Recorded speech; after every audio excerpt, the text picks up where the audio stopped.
notre pré-Cleste veut faire triompher un camp. Ce camp l'emporte. Les frères Essur croient-ils cela? Quand la guerre, il y a deux camps. L'un d'eux est la Grande Babylone. Dans les cieux, le royaume de la Grande Babylone. Et son peuple est aussi parmi toutes les nations et tous les peuples de la terre. Quand l'autre camp, c'est le royaume spirituel d'Israël. Ceux qui sont dans les cieux sont le Seigneur Jésus-Christ et les anges fidèles. Ceux sur la terre sont le frère Héber et les frères Essur. Il y a donc deux camps. L'un appartient à Satan. Pour le camp de Satan, Satan en est le commandant. Pour notre camp, le Seigneur Jésus-Christ en est le commandant. Quant au frère Héber, il est le commandant sur la terre. Alors le pré se tient au milieu. Quel que soit le camp que le pré veut faire triompher. Ce camp l'emporte. Un jour, l'esprit du pré, un jour de l'année dernière, l'esprit du pré a dit au frère Héber. C'est l'homme qui lutte, qui s'efforce de toutes ses forces. C'est l'homme qui lutte, mais la victoire appartient à El Jova. C'est dire que les deux camps luttent terrestre fort. Mais alors, quel camp l'emporte? C'est El Jova qui décide. Le pré-Cleste décide, quel que soit le camp qu'il fait triompher. Ce camp l'emporte. C'est vraiment merveilleux. Quel camp le pré-Cleste veut il faire triompher? Le camp que le pré-Cleste affectionne de. Ce camp l'emporte. Alors, le pré-Cleste est assis au milieu du grand trône blanc glorieux. Il y a donc deux camps. Deux camps opposés. L'un est la femme, et la descendance de la femme. L'autre est la grande Babylone et les anges de Chus, ainsi que la descendance de Satan. Alors de ces deux camps, lequel l'emportera? Le pré enseigne au frère Héber. Ce doit être l'esprit du Seigneur, ou l'esprit du pré, qui est en frère Héber. Un jour, une voix est venue de l'intérieur disant, deux nations se font la guerre. La fin, la nation qui de toute sa vie aime Dieu, remporte la victoire. Eh bien, Esser, la nation du frère Héber, l'emportera certainement. Pourquoi? Parce qu'aimer Dieu de toute sa vie permet de remporter la victoire. C'est vraiment merveilleux. Bien que nous travaillions sur terre, mais l'efficacité de notre travail ne dépend pas du tout de la terre, mais entièrement du ciel. Le Dieu des cieux décide quel camp l'emporte, et ce camp l'emporte. Alors, donnons un autre bel exemple. Au frère Essur, cet exemple, le frère Héber la mentionne plusieurs reprises. Il s'agit d'un roi, nomme Joas. Il était le roi d'Israël. Cette époque, le royaume d'Israël faisait la guerre la Syrie. La Syrie était l'Est. C'était l'époque du prophète Lise. Ce moment-là, Lise était fort vieux et sur le point de mourir. Alors le roi, Joas, roi d'Israël, vint rendre visite au prophète Lise. Ce moment, le prophète Lise dit au roi, ouvre la fenêtre vers l'est et tire. Alors, le roi devant Lise ouvrit la fenêtre vers l'est. Puis, il prit une flèche et tira. Il tira encore et encore. Après avoir tiré quelques flèches cela symbolisait que tu irais combattre les Syriens. C'est ce que cela signifiait. Ouvrir la fenêtre vers l'est. Qu'est-ce que cela veut dire vers l'est, et non pas vers l'ouest, le sud ou le nord? C'est vers l'est, parce que l'arme de Syrie était l'est, l'ennemi du royaume d'Israël, l'adversaire d'Israël, qui attaquait sans cesse les Israélites. Cette arme syrienne était l'est. C'est pourquoi tu devais tirer vers l'est. Tirer des flèches signifiait partir en guerre. Cela représentait, disant ce roi, tu iras combattre et vaincre les Syriens. Le prophète encourageait ainsi le roi. Alors, ce moment-là, le prophète vit que le roi semblait avoir un peu de foi. Ce moment, le prophète Lise posa ses mains sur les mains du roi d'Israël et dit au roi d'Israël, prends les flèches et frappe contre terre. C'est la flèche de victoire de Jova. Tu battras les Syriens avec juste leur destruction. Tu détruiras complètement la Syrie. Frappe contre terre. Alors, le roi ayant entendu que c'était la flèche de victoire de Jova. Alors, le roi frappa la terre une fois, puis une deuxième fois. Puis une troisième fois, après avoir frappé 3 fois, le roi s'arrêta. Ce moment tel, l'homme de Dieu s'irrita contre lui, et dit, il fallait frapper 5 ou 6 fois. Alors tu aurais complètement vaincu les Syriens. Maintenant tu ne les battras que 3 fois. Après l'avoir battu 3 fois, il finira par te détruire.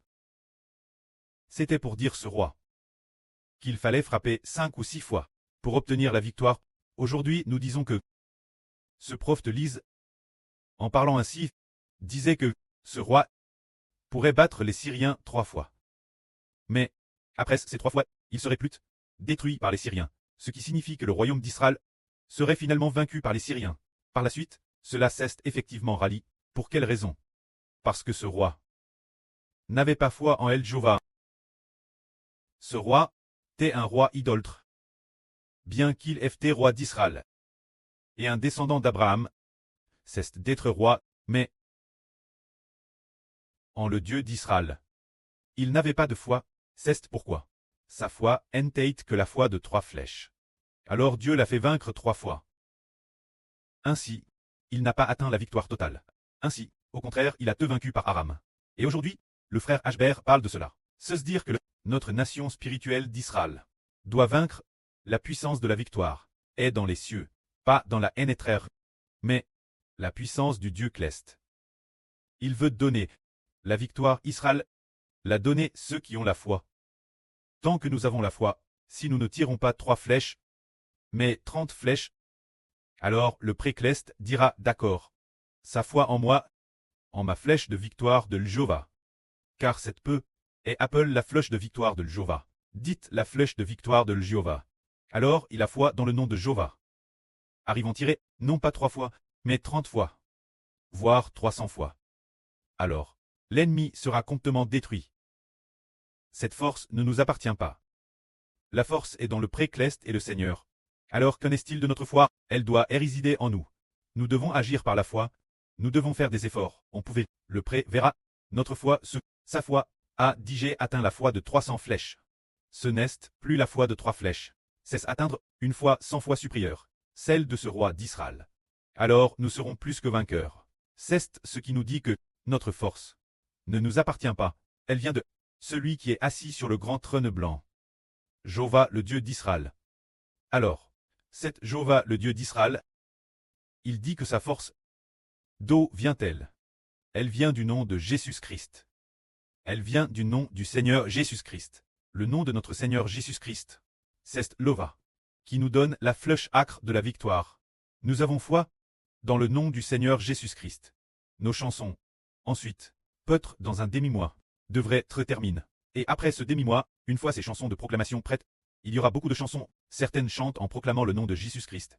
Ces chansons, en les chantant, le nom du Seigneur Jésus-Christ, dans la bouche de chacune de nos équipes, sera magnifique. Ainsi, Israël vaincra. Frère est sûr. C'est ce que le frère Ashbert a dit. C'est la flèche de victoire de l'Jova. Le frère Ashbert a compris. La flèche de victoire de l'Jova. Savre le nom du Seigneur Jésus-Christ. Alors le Seigneur a dit personnellement au frère Ashbert. Proclame le nom du Seigneur. Rite de ritage du Seigneur. Et a dit encore, proclamez, proclamez apporte la victoire. Proclamez, proclamez apporte la victoire. Il est dit aussi que ce que l'on proclame, on l'obtiendra sûrement. Ce que l'on proclame, on l'obtiendra sûrement. Alors nous devons proclamer au nom de qui? Au nom du Seigneur Jésus-Christ. Ainsi, nous, ensuite, par la foi, nous avons foi dans le nom du Seigneur Jésus-Christ. Plus la foi est grande, plus on triomphe. Ce n'est pas la force des bras, ce n'est pas cela. Ah, quand nous chantons, nous proclamons au nom de Jésus-Christ. De telles chansons comme celle-ci, il y en a beaucoup. Nos frères et sœurs, envers le nom du Seigneur Jésus-Christ, leur foi ne grandit-elle pas? Si un jour, dans une session, s'il y a 80 chansons l'avenir, parmi ces 80 chansons, si parmi ces 80 chansons, s'il y a 40 chansons, qui sont des chants de proclamation, la moitié des chansons sont des chants de proclamation, bien. Alors comment ne pas vaincre en frères et sœurs? Nous sommes plus que vainqueurs. Nous sommes plus que vainqueurs. Ainsi, nous disons que notre victoire réside dans la foi. Croire au nom du Seigneur Jésus-Christ. Alors nous comprenons, par exemple, notre prédication de l'Évangile, la prédication de l'Évangile, comment peut-elle se propager? C'est Dieu dans les cieux, qui nous permet de la propager. Si nous la propageons, mais que le précleste ne nous le permet pas, alors peu importe nos efforts, ce sera en vain. Si le précleste n'est pas d'accord, nos efforts sont vains. Alors comment agit-il? Il prend plaisir nos prières, prend plaisir nos louanges, et prend plaisir en nous, notre foi, au nom du Seigneur Jésus-Christ. Alors le précleste dit, très bien, ils ont digé, envers le nom de mon Fils, de la foi. Leur prière, j'y ai vu de la foi. Leur louange, j'y ai DJ pris plaisir. Bien, je déclare officiellement que le frère Ashbreu de l'Israël spirituel et ses enfants spirituels triomphent de Hultang, de feu et de soufre de Satan. De cette façon, nous avons la victoire, c'est pourquoi. En quoi réside notre victoire? Elle réside dans celui qui est assis sur le trône de gloire. Le précleste Jova, il est assis juste au centre. Le camp qu'il veut faire triompher, c'est ce camp qui triomphe. Alors le camp du diable Satan, va-t-il triompher? Il ne triomphera pas. Car ce qu'ils font ne plaît pas Dieu. Car il y a deux camps. L'un est le camp du diable. L'autre est le camp du Seigneur Jésus-Christ. Le camp du diable se rebelle contre Dieu. Il veut Madame s'emparer de la fonction de Dieu. Et Madame veut remplacer Dieu, disant, je suis Dieu. Je suis plus grand que Jova. Il est ainsi, mais de ce ci dit, je suis le Fils de Dieu. Je suis obéissant Dieu jusqu'à la mort. J'obéis Dieu sur la croix. Ainsi, je veux faire de certains enfants, comme par mon obéissance, certains deviennent mes enfants. Il y a alors une multitude de personnes qui imitent aussi l'obéissance du Seigneur. Le précleste dit, la rébellion d'une CT donne CT l'obéissance. La défaite de la rébellion, la victoire de cette obéissance. Alors nous avons la victoire. Et quand nous, non seulement nous obéissons au précleste, mais nous avons aussi en son Fils, la foi au nom du Seigneur Jésus. Nous offrons également la plus belle prière de reconnaissance au précleste. Et jour et nuit, nous louons le précleste et le Seigneur. Parmi les chants de louange au précleste et au Seigneur, une grande partie proclame le nom du Seigneur Jésus-Christ. Pour louer le précleste, proclamant le nom du Seigneur Jésus-Christ, pour apporter la bénédiction. Alors, nous sommes plus que vainqueurs.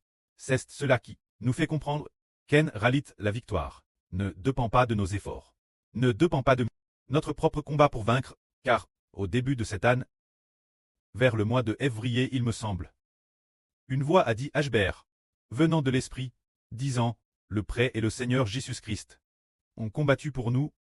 Nous devons rapidement louer le précleste et le Seigneur. Elle a dit, ah oui, il me semble qu'elle disait, Dieu et le Seigneur Jésus ont combattu pour nous. Nous devons rapidement louer le précleste et le Seigneur. Alors, pourquoi notre précleste et le Seigneur, pourquoi veulent-ils combattre pour nous? Eh bien, parce que nous les louons. Parce que nous louons le prêt et le Seigneur. Alors, pourquoi ne veulent-ils pas combattre pour Satan? Satan est l'ennemi de Dieu. Et la fin, Dieu combat en personne pour nous. Comment ne pas vaincre? Notre Seigneur Jésus-Christ a combattu pour nous. Le précleste a demandé au Seigneur de combattre pour nous. Et puis, par la suite, le précleste lui-même a combattu en personne. Celui qui siège sur le grand trône blanc, le Dieu bon, combat lui-même pour nous. Alors nous sommes plus que vainqueurs. C'est ainsi que le ministre de la victoire est dans le précleste. Alors, le précleste veut combattre pour nous et nous donner la victoire, c'est parce que nous croyons au nom de son Fils Jésus-Christ et que nous avons foi au nom du Seigneur Jésus-Christ.